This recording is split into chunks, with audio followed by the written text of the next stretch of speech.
Subscribe करें GST platform YouTube channel को और बेल आइकन प्रेस कर लें जीएसटी और इनकम टैक्स की वीडियोस सबसे पहले देखने के लिए। Good morning friends, GST platform के यूट्यूब चैनल में आप सभी का स्वागत है। जी हाँ फ्रेंड्स, जीएसटी पोर्टल के अंदर काफ़ी सारी नई फैसिलिटीज़ जो हैं वो इनेबल कर दी गई हैं।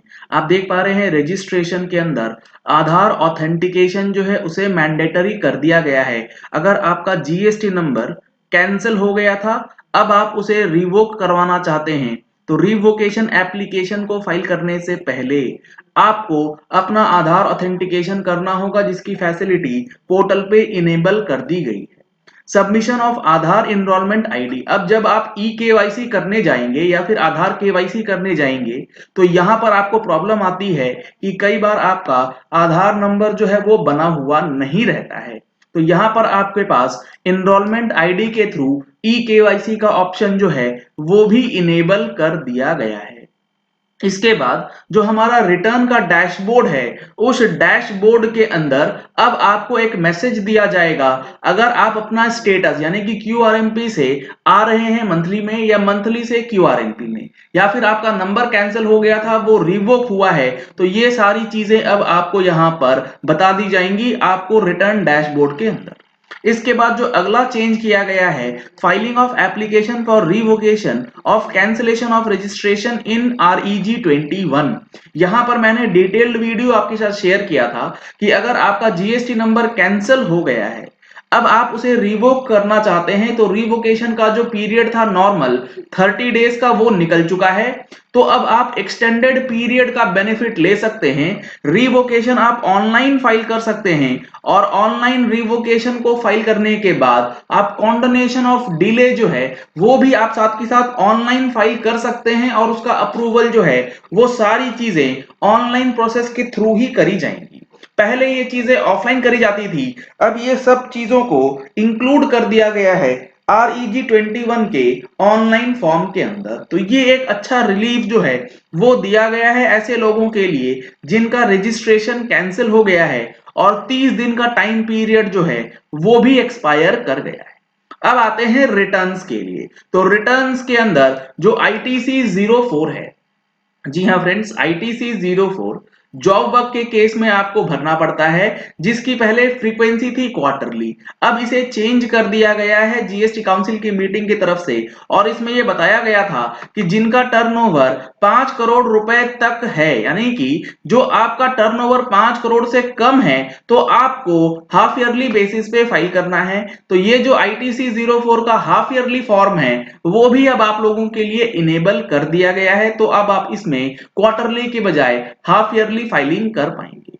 अगला जो चेंज है वो है इनहेंसमेंट इन एचएसएन फंक्शनैलिटी। जी हाँ फ्रेंड्स, इसके लिए डिटेल्ड वीडियो हमारे चैनल पे शेयर करी गई थी कि अब आप अपनी एचएसएन डिटेल्स को चेक करने के लिए डिस्क्रिप्शन के साथ साथ फर्दर डिटेल्स में सारी चीजों को चेक कर सकते हैं। जिसके लिए आपको करना क्या है, आपको जाना है सर्विसेज टैब। सर्विसेज टैब के अंदर user services search HSN code, यहां पर आप देखेंगे तो यहां पर आपको बहुत ही डिटेल्ड इंफॉर्मेशन जो है अब प्रोवाइड कर दी जाएगी, जिसके थ्रू आपको यह पता लगेगा कि जिस प्रोडक्ट में आप डील करते हैं उस प्रोडक्ट का क्या एचएसएन कोड है, क्या उसका कॉमन ट्रेड नेम है और टेक्निकल डिस्क्रिप्शन जो है वो क्या है। इसके साथ साथ 6 डिजिट और 8 डिजिट आपके एचएसएन का क्या मेंशन करना है, ये सारी चीजें आपको यहां पर न्यू फंक्शनैलिटी के अंदर दी गई है।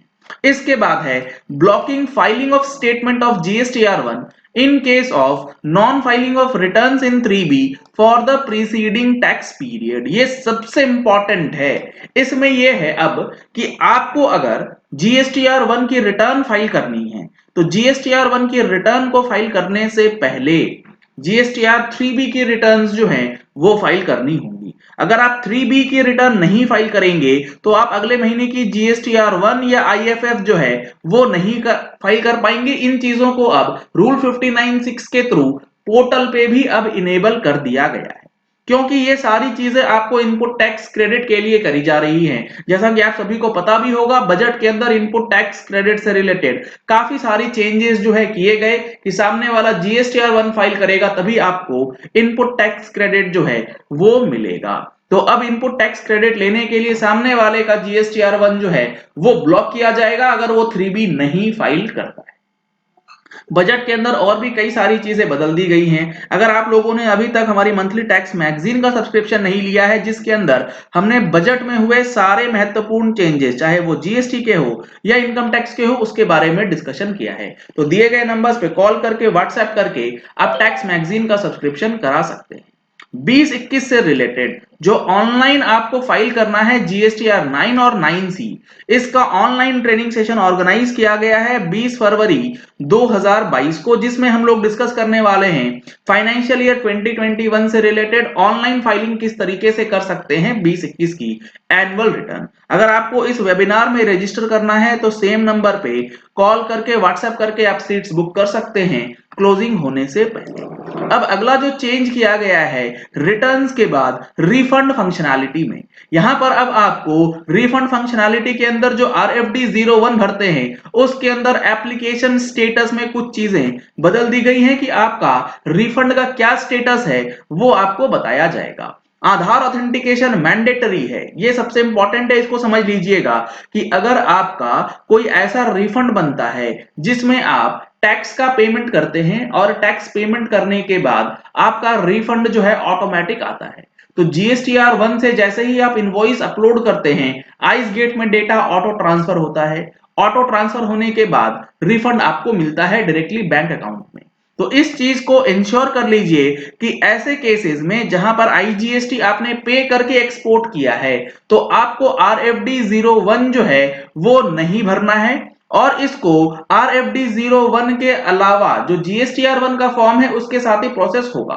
तो इसमें आपको आधार ऑथेंटिकेशन अगर नहीं होगा तो आपका रिफंड जो है वो रुक सकता है, क्योंकि ऑटो प्रोसेस के अंदर आधार ऑथेंटिकेशन का वैलिडेशन जो है वो भी अब इनेबल कर दिया गया है। पेमेंट के अंदर जो मर्ज्ड बैंक्स हैं उसकी लिस्ट हटा दी गई है और कुछ फ्रंट ऑफिस के अंदर चीजें बदल दी गई हैं, जिससे जीएसटी पोर्टल का यूजर इंटरफेस जो है वो कुछ हद तक सिमिलर बनेगा। तो यहां पर काफी सारी चीजें जो हैं जीएसटी पोर्टल के अंदर नए फीचर्स के साथ अब दे दी गई हैं, जिसका इस्तेमाल करके आप अपनी फाइलिंग्स जो है वो स्मूथ तरीके से कर सकते हैं। चलिए इस वीडियो को यही एंड करते हैं। आशा करते हैं कि आपको ये चीजें अब क्लियर हो गई होंगी कि जीएसटी पोर्टल के अंदर जो चेंजेस हुए हैं उसका इंपैक्ट अब आपके ऊपर किस तरीके से पड़ेगा। अगर आपने हमारे चैनल पे फर्स्ट टाइम ट्यून इन किया है तो चैनल को सब्सक्राइब करने के लिए नीचे दिया गया रेड कलर का सब्सक्राइब बटन प्रेस कर लीजिए, साथ में जो बेल आइकन है उसे प्रेस कर लीजिएगा ताकि वीडियोस की नोटिफिकेशंस आप तक रेगुलरली पहुंचती रहें। Thank you and have a nice day. Subscribe करें जीएसटी प्लेटफॉर्म यूट्यूब चैनल को और बेल आइकन प्रेस कर लें जीएसटी और इनकम टैक्स की वीडियोस सबसे पहले देखने के लिए।